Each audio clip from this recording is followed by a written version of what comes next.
C'est avec plaisir que Bonjour. nous accueillons aujourd'hui chez Agora, à ICI Télévision, M. Sarini Adraoui de France, poète, traducteur et natif du Maroc. M. Adraoui habitait par deux cultures traversant les deux rives de la Méditerranée. Notre auteur, depuis l'enfance, est attiré par la magie des mots, les mystères du monde, le sens des choses, le paradoxe de la vie et de l'existence. Mu par une curiosité incandescente, il n'a cessé de creuser les interstices dans les flancs de la vie, de rassembler des bribes, ses éclairs, sensations et perceptions, espérant au bout habiter le monde en poète. En 2013, il a publié son premier recueil Fine Lumière chez la Société des écrivains à Paris, en France. En 2022, il a publié son deuxième recueil de poésie qui s'intitule Pas banale la vie, paru chez l'Harmattan. Ici Kamal Benkiran, bienvenue chez Agora. Monsieur Adraoui, je vous souhaite la bienvenue parmi nous. Merci infiniment pour mon invitation chez Agora et CIT Télévision, qui témoigne d'une ouverture sur d'autres cultures, sur d'autres horizons.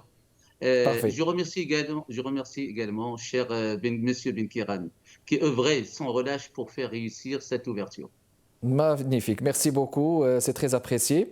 Bon, moi j'ai retenu une de vos citations au début.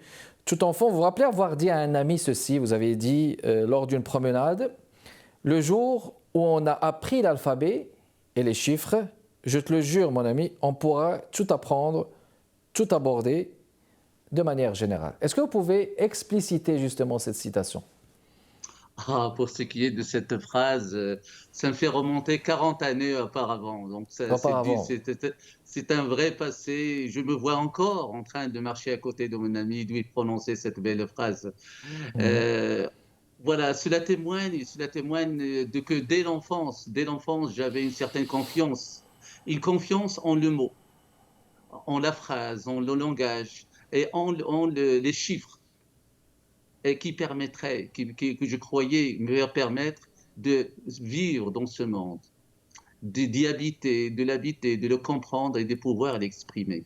Cela témoigne aussi d'une conscience aiguë de l'acuité du langage, la force du langage et des chiffres pour se former, pour s'apprendre et pour s'auto-former tout au long de la vie, pour toujours aller plus loin, aller plus haut et pour toujours avoir une espérance et un espoir.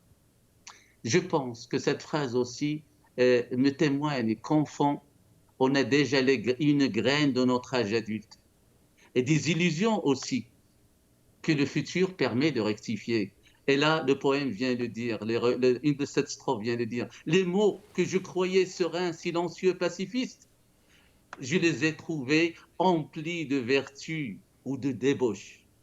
Saints, agonisants, sincères ou médisants, assassins, destructeurs, emplis de magie et d'amour. Magnifique. Bon, vous êtes traducteur. Là, je vais rappeler que vous écrivez en français, vous traduisez en arabe, du français en arabe.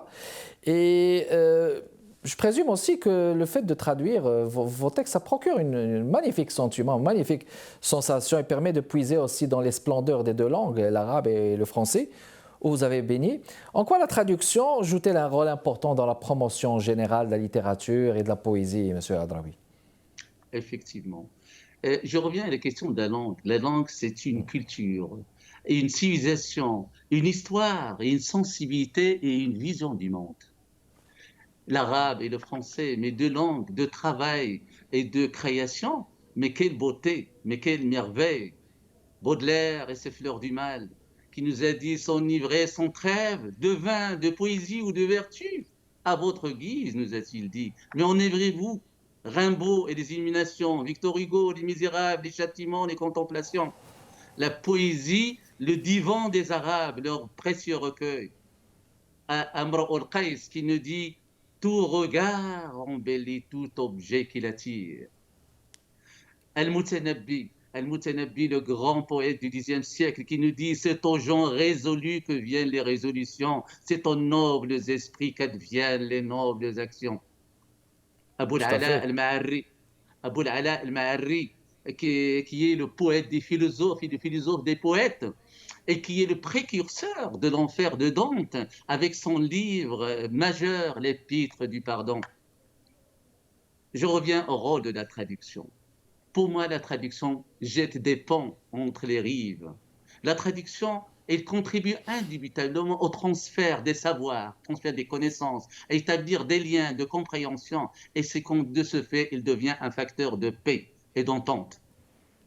La traduction permet aussi le voyage à travers les cultures. Et donc, au lieu que les œuvres restent cloisonnées, isolées dans leurs propres îles et leur suffisance stérile, grâce à la traduction qui assure le transport aux uns et aux autres d'autres souffles poétiques, ces vents qui circulent d'une contrée à une autre, d'un continent à un autre. Elle véhicule les plus beaux vers, les plus beaux vers, plongés dans la poésie de l'autre. N'est-ce pas accepter de se dépayser, de s'enrichir d'une esthétique nouvelle, d'une forme nouvelle, de rythmes nouveaux, d'une sensibilité nouvelle?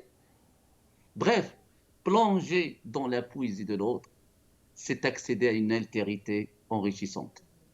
Tout à fait, une altérité enrichissante. Bon, on va prendre le temps de dire quelques mots sur votre premier recueil, Fine Lumière. D'ailleurs, j'aime déjà le titre, Fine Lumière, paru en 2013. Vous voulez nous dire quelques mots, M. Hadraoui? Oui, bien sûr, effectivement, avec plaisir. Le recueil Fine Lumière, il est composé de 66 poèmes qui forment un puzzle de vers rythmés. Rythmés de quoi? Rythmés de cris, de murmures et de silence.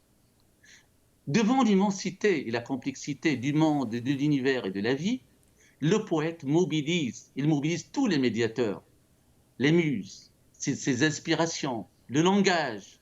Il tend l'oreille au vent messager. Il contemple les cieux et c'est profond. Pourquoi? Pour s'emparer des fines lumières.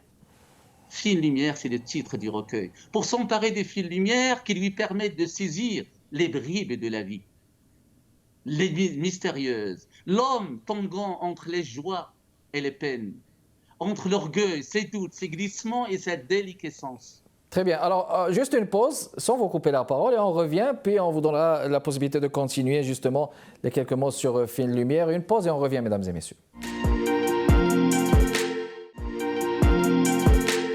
De retour avec vous, mesdames et messieurs, chez Agora. On accueille un poète originaire du Maroc, très prolifique. Vous allez le remarquer durant cette émission, c'est fabuleux. Tout à l'heure, je vous demandais, Monsieur Salrini Hadraoui, de nous parler de Fine Lumière. J'aimerais que vous alliez au bout de votre description. Je vous en prie, continuez sur votre description. Merci de me redonner la parole. Donc, on était sur les fines lumières qui permettent de saisir des bribes de la vie mystérieuse. L'homme tanguant entre ses plaintes et ses jouissances, ses doutes, ses glissements et cette déliquescence. Le temps qui coule incessamment, fouillant ses sources, l'éphémère se condensant en nos consciences. Le destin, scellant le dessein humain au crochet de l'obsolescence et les choses baignant dans un silence. Tous ces éléments, le recueil les a mélangés et aboutit à une invitation à ne pas avoir peur d'être soi-même, à relativiser ses propres vérités. Et là, la strophe nous dit « La vérité fable du loup qui rôde dessus l'agneau et qui l'accuse d'avoir troublé son eau. » Il nous invite aussi à apprécier l'écoute et le silence, autant que la parole et l'éloquence. Se taire, écouter le rythme du silence, contempler les étoiles sans brillance. Il nous invite également à vivre heureux, noble quête, urgente entreprise. Et enfin, à ne pas trop se plaindre. Mais pourquoi se plaindre de la grisaille d'un jour, d'une douleur passagère ou du soleil qui s'endort? Très bien. Bien, là, on parlait de Fine Lumière. Ça, c'est votre premier. Là, le tout dernier, c'est Pas banal la vie, publié en 2022 chez l'Harmattan. Je vais vous inviter à nous le montrer. J'imagine qu'il est avec vous, le livre. Voulez-vous nous le montrer, Monsieur Hadraoui?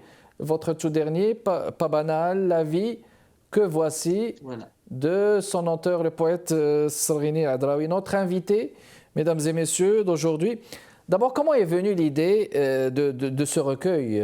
Ça devrait être une idée quelque part dont vous connaissez les secrets. Puis j'ai bien aimé cet avant-propos où vous dites que l'exister a ceci de concret, mêler toutes sortes d'humains et de destins, faire rencontrer diverses sensibilités et intelligences.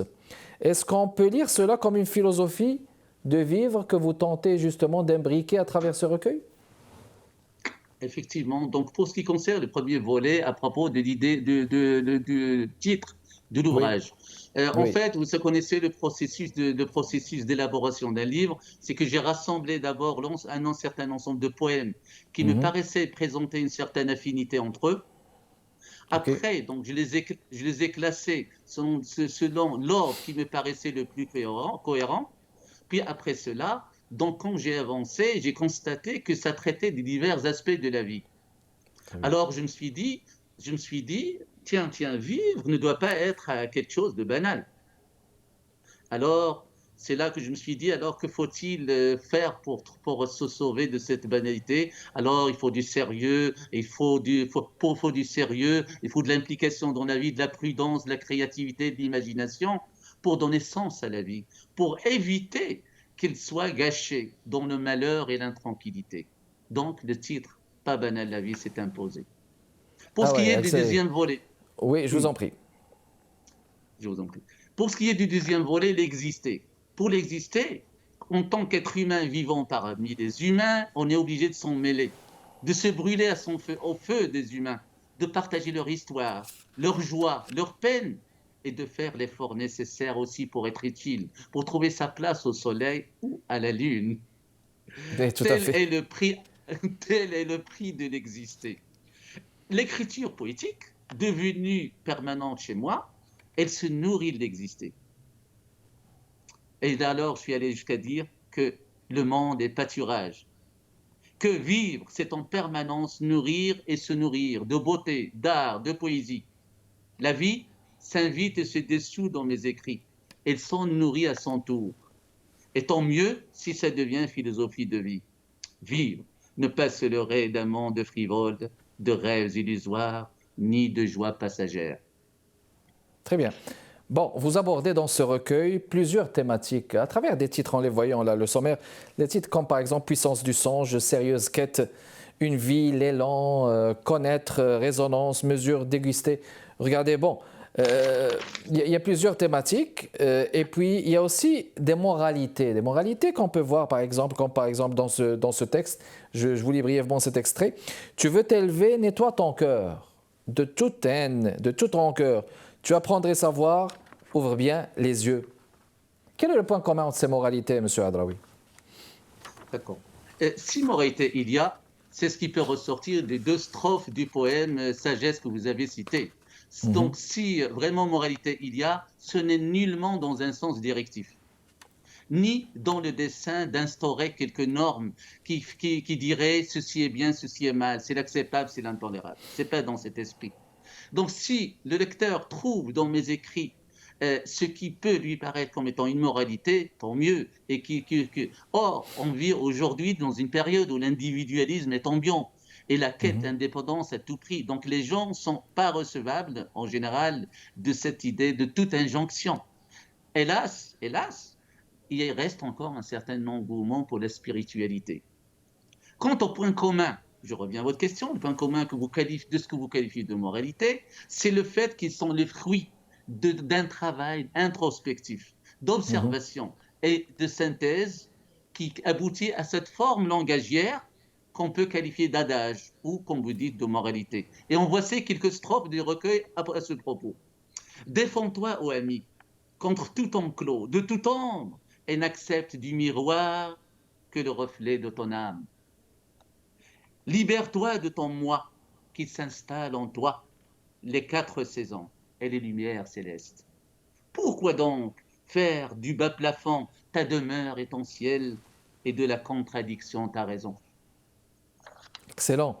Alors, ça c'est un extrait que vous venez de lire. Puis après, bon, il y a des textes comme par exemple l'ubiquiste, le réaliste, le contemporain, qui suis-je, l'étranger. On dirait qu'il y a une interpellation.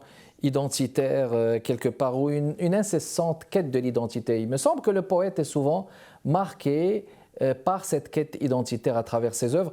Bon, ça serait ma prochaine question, mais on va devoir en parler après cette pause. Notre invité d'aujourd'hui, mesdames et messieurs, M. Salghini Hadraoui, qui nous parle de France, poète, traducteur. On vous revient tout de suite.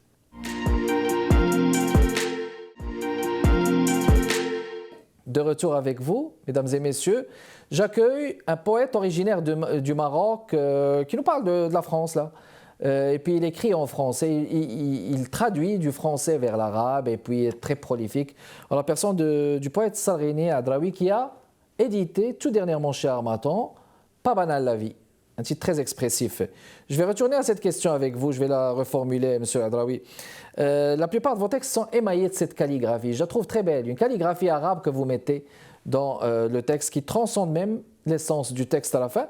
Puis dans certains textes tels que l'ubiquiste, le réaliste, le contemporain ou l'étranger, je parlais tout à l'heure, j'interpellais cette incessante quête de l'identité qui peut caractériser n'importe quel auteur ou poète créateur.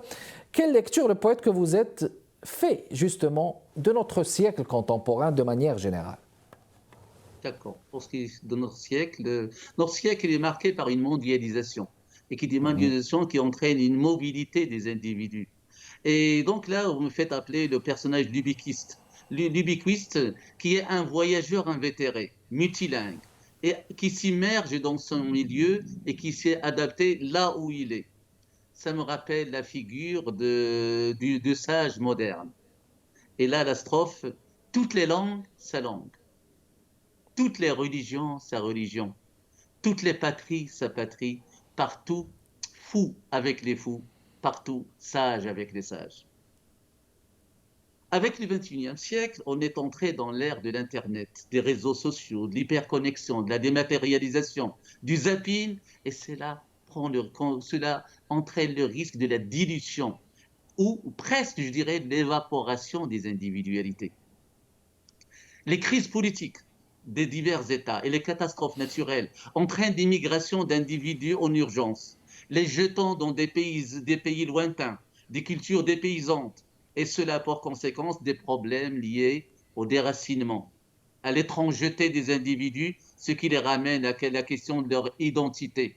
Et dans le poème Qui suis-je? Qui suis-je? Je suis l'arbre sans nid d'oiseau, le ciel sans étoiles, la terre en attente de pluie, la fissure de l'acier, le lion en cage, la source sans buveur.